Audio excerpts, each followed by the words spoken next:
দিয়েছে সরকার। বাবা মার কথা শোনা আপনার টাইম নেই, আপনি কথা বলবেন, আপনার বিরুদ্ধে অভিযোগ করে চলে যাবেন।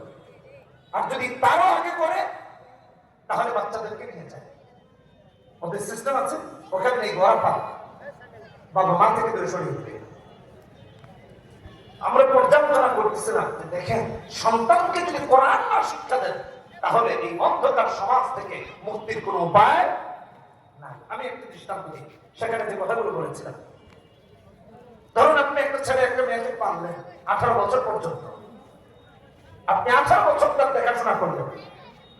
যদি আপনি তার কাছে সমান দাবি রাখেন, কোন পিতৃত্বের দাবি কোন সন্তান পূরণ করতে পারে না, মায়ের দাবি সম্ভবই না, ওটা তো সম্ভবই না। আমি পিতৃত্বের কথা বলতেছি, মা তো যে গর্ভে ধারণ করেছেন এটা কোনোদিন নিশ্চিত করা সম্ভব না, বা তাকে কোন ফেরত প্রতিদান দেওয়া সম্ভব না। আমি শুধু পিতৃত্বের কথা বলতেছি, এটা দেওয়া সম্ভব না। তারপরে ধরেন সে আপনার সেবা করতে যদি হয় তাহলে কমপক্ষে 18 বছর তো করতে হবে। যে বাবা মা তো 18 বছর পাচ্ছে, তাহলে তাদেরকে আগে 18 বছর পাবে। এই প্রতিদান কোথায়? পশ্চিমা সভ্যতা আপনাকে আমাকে প্রতিটা ক্ষেত্রে ধোঁকায় ফেলে দিয়েছে স্বাধীনতার নামে।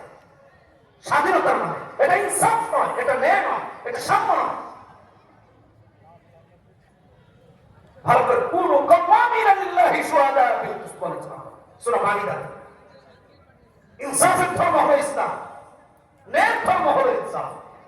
ইসলাম আমাদেরকে যে বলে না সমান অধিকার সমান অধিকার সমান অধিকার, এগুলো কোথেকে এসেছে?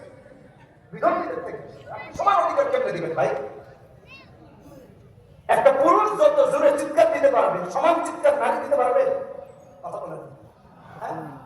নারী যেরকম চিপিয়ে চিপিয়ে মধুর সুরে কথা বলে পুরুষ পারবে? আল্লাহ দেখেন তাকে পুরুষত্ব দিয়েছেন, তো সমান হবে কেন? পুরুষ যতটুকু ওয়েট উঠাতে পারবে নারী পারবে? তাহলে কেমনে সমান হবে? কিন্তু পৃথিবীর সবার চোখে ধোলা দিয়ে দিয়েছে না সমান, যেটা যুক্তিতেও যায় না, কাজেও যায় না, কর্মেও যায় না, তারপরে পৃথিবী মেনে নিয়েছে সমান। আচ্ছা, নারী যে গর্ভে ধারণ করে যারা সমান অধিকারের কথা বলে নারী মেনে নিলাম, তারা বলে যে সমস্ত পুরুষ বলে